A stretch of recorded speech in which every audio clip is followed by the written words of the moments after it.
जी, तो अब जो 2-4 ड्रामों के ऊपर मैं बात करना चाह रही हूँ, उसमें फितरत है, दुल्हन है, रक़्स बिस्मिल है, बेअदब है और औलाद है।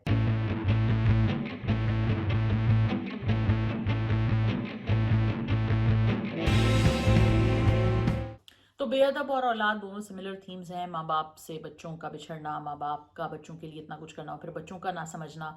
तो बेअदब के अंदर we have Momin Saqib and Sania Saeed and Faryal Mahmood as well as Rehan Sheikh, Hajra Yameen भी हैं। तो इसमें जो प्रोटैगनिस्ट हैं व्हिच इज़ प्लेड बाय मोमिन साकिब, उनको रियलाइज़ हो जाता है कि उनकी बेगम जो है वो उनसे झूठ बोल रही हैं।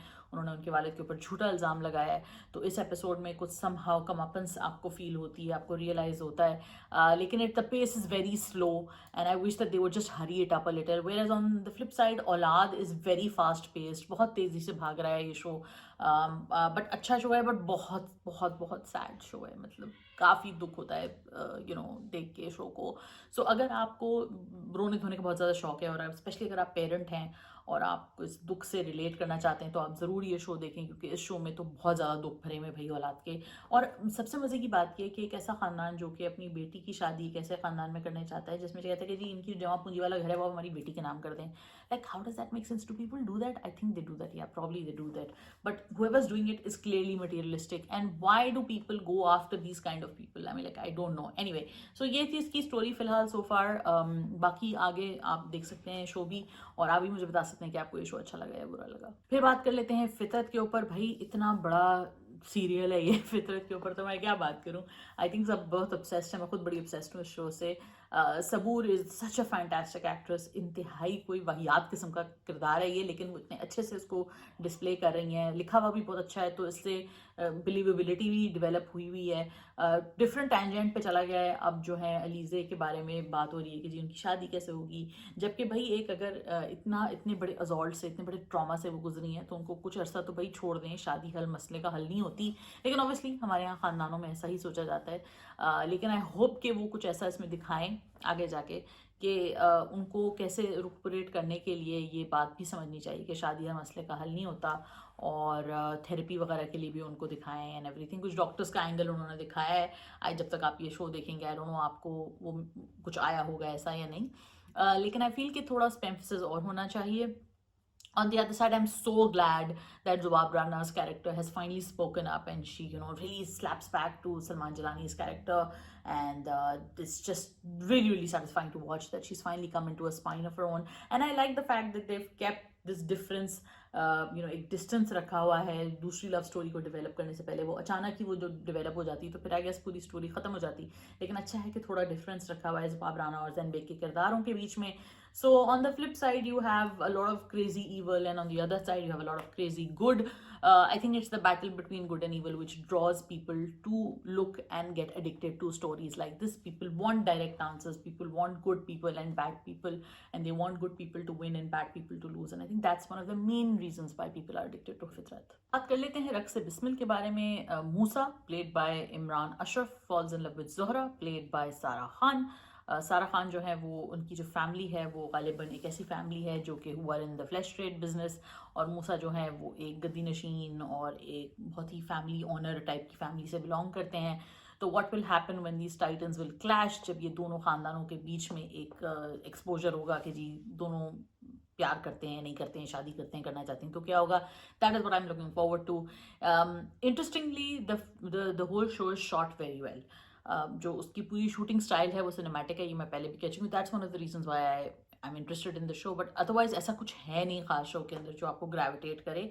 Performances are amazing obviously, but show के अंदर जो सब प्लॉट्स हैं या जो इस तरह की चीज़ें, वो इतनी कोई इंटरेस्ट नहीं हो सकता आगे जाके हो, बिकॉज पोटेंशियल है। गुले राना का जो किरदार है वो एक बड़ा ही इंटरेस्टिंग किरदार है। Gule Rana herself is an amazing actress. And speaking of Gule Rana, we will now come to Faryad. Faryad एक ऐसा शो है जो कि मैं बहुत इंजॉय करती हूँ और मैं ज़रूर देखती हूँ, despite the train wreck that it can be sometimes in terms of the female protagonist Mahnoor, which is played by Ayeza Awan. इतना अच्छा कौन होता है यार, मतलब कौन होता है? ऐसा ऐसी लड़कियाँ होती हैं? अच्छा नहीं होती होंगी, मैं ये नहीं कह रही। लेकिन मैं ये कहती हूँ कि भई कहीं तो आके ज़बान खोलती हैं, अपने उस ज़ुल्म के खिलाफ आवाज़ उठाती हैं, तो थोड़ा बहुत उनको दिखाया है कि उनको रिलीफ़ मिला है, जहाँ वो काम करती हैं वहाँ उनको एक सॉर्ट ऑफ एक सिम्पैथेटिक ईयर मिल जाता है। लेकिन ये जब हो जाता है ना, जब ये कि इतना स्ट्रेच कर देते हैं एक बंदे की गुडनेस को, तो वो फिर प्रॉब्लमैटिक लगनी शुरू हो जाती है और वो अनरियल लगना शुरू हो जाता है।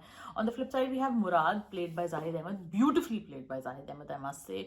दोनों की परफॉर्मेंसेस, ज़ाहिद अहमद और गुल राना की परफॉर्मेंसेस हैं cherry on top of the play. Otherwise भी बड़ा ज़बरदस्त प्ले है अगर आप वैसे देखें, क्योंकि इंटरेस्टिंग है, इंट्रीगिंग है, मज़ेदार है, ट्विस्ट एंड टर्न्स अच्छे हैं, इंजॉय करते हैं आप देखते हुए, क्योंकि परफॉर्मेंसेस बहुत अच्छी हैं, मरीम अंसारी की, सबकी परफॉर्मेंसेस बहुत अच्छी हैं। तो इस वजह से जो पूरी एक उनकी एक ह्यूमन नेचर की जो ईवल है, वो अगर आपको देखनी हो कि रेगुलर लाइव्स में हम कहते हैं ना कि हमारे आसपास के लोगों में जो एक ईवल होता है, तो ये कहानी उसके हवाले से है और बहुत अच्छी लिखी हुई है इस हवाले से। Apart from that, you know, female protagonist and the fact के भाई उसको तो लगता है कि उसने अपनी और वो उसकी रीजनिंग उन्होंने कोशिश की है देने की कि जी she wants to get back at the person who destroyed her life. That really makes no sense.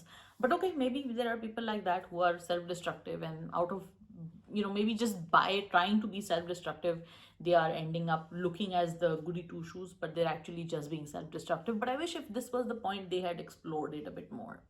फिर आ जाते हैं दुल्हन के ऊपर। Speaking of female protagonist who don't really say anything, I think Dulhan is finally moving to that point where the girl is actually speaking up. She's speaking up against what's happening to her, and she's realizing what's happening to her, and the family is also realizing कि ये हो क्या रहा है. So again intriguing show है, और despite the name काफ़ी interesting है, मुझे मज़ा आता है देखने में. बहुत सारे लोगों ने कहा कि यार आपको ये वाला शो क्यों अच्छा लगता है, लेकिन मैं अकेली नहीं हूँ, मेरे साथ बहुत सारे लोग हैं जिनको ये अच्छा लगता है. आप लोग कन्फेस नहीं करना चाहते, लेकिन बड़े सारे व्यूज़ हैं यार इसके, और ये ज़बरदस्त जा रहा है.